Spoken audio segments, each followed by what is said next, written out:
رازقی باش، عاشق همیشگی باش. خستم از تلخی شب، تو طلوع زندگی باش.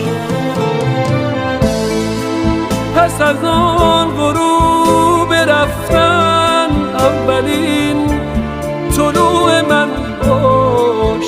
من رسیدم رو به آخر، تو بیا شروع من باش. شب و از قصه جدا کن، چکه کن رو باور من. خط بکش رو جای پای گریه های آخر من.